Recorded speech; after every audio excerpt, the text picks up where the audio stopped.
Anton Sosnowski by Edgar Lee Masters. Anton Sosnowski, from the Shakspeare school where he assists the janitor, sweeps and dusts, the day now done, sits by a smeared-up table munching coarse bread and drinking beer.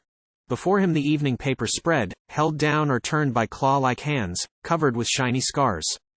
He broods upon the war news, and his fate which keeps him from the war, looks up and sees his scarred face in the mirror over the wainscot, his lashless eyes and browless brows and head with patches of thin hair. And then he mutters hot curses to himself and turns the paper and curses Germany, and asks revenge for Poland's wrongs.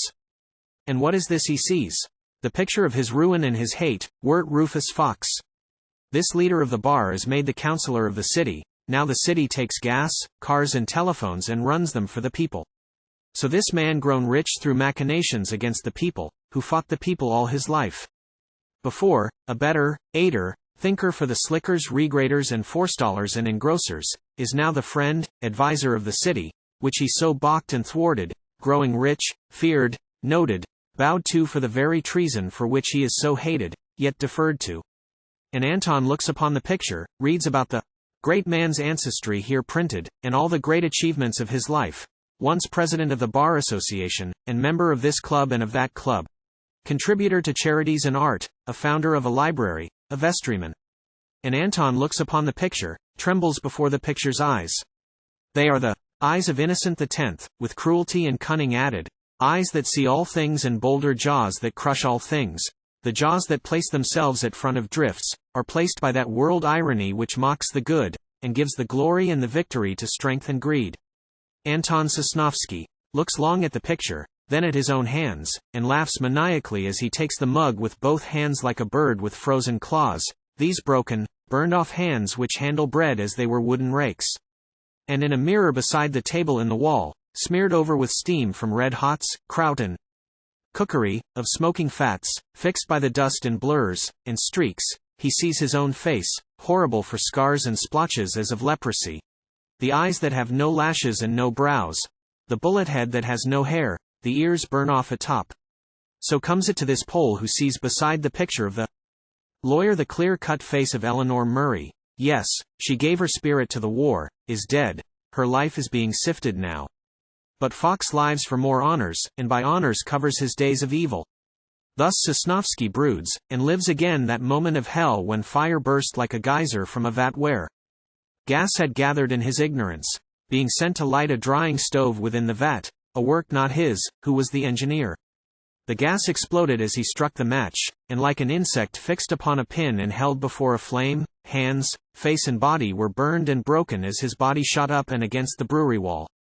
What next? The wearisome and tangled ways of courts with Rufus Fox for foe, 4 trials in all where juries disagreed who heard the law erroneously given by the court. At last a verdict favorable, and a court sitting above the forum where he won to say, as there's no evidence to show just how the gas got in the vat, Sosnowski must go for life with broken hands unhelped, and that the fact alone of gas therein though not to show his fault had brought it there, the mere explosion did not speak a fault against the brewery. Out from court he went to use a broom with crumpled hands, and look for life in mirrors at his ghastly face, and brood until suspicion grew to truth that Rufus Fox had compassed juries, courts, and read of Rufus Fox, who day by day was featured in the press for noble deeds, for art or charity, for notable dinners, guests, travels and what not.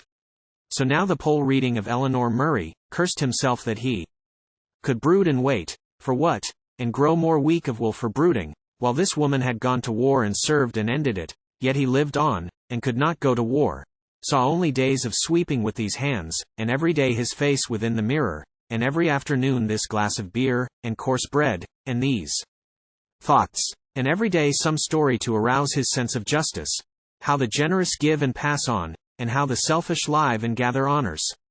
But Sosnowski thought, if I could do a flaming thing to show what courts are ours, what matter if I die? What if they took their quick lime and erased my flesh and bones? Expunged my very name, and made its syllables forbidden?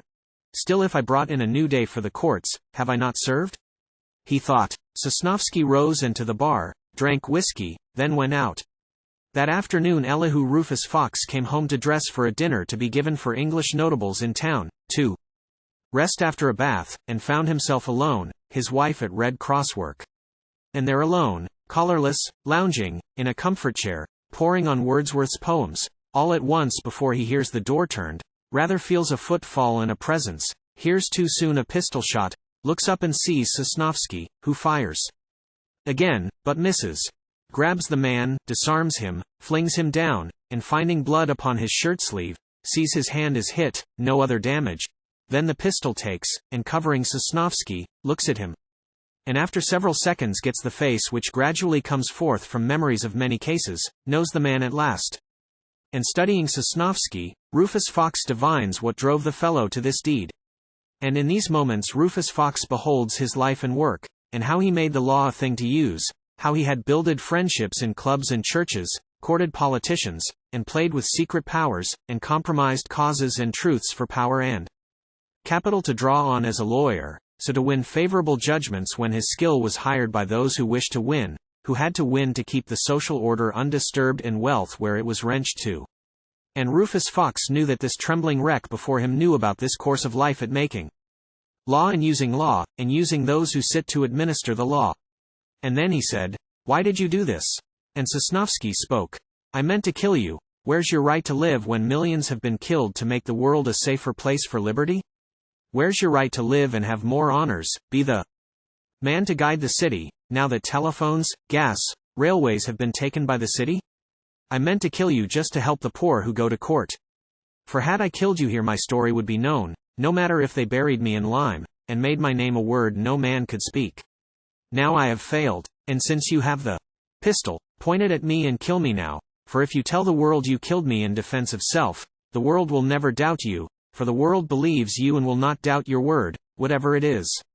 And Rufus Fox replied, "Your mind is turned for thinking of your case, when you should know this country is a place of laws, and law must have its way, no matter who is hurt.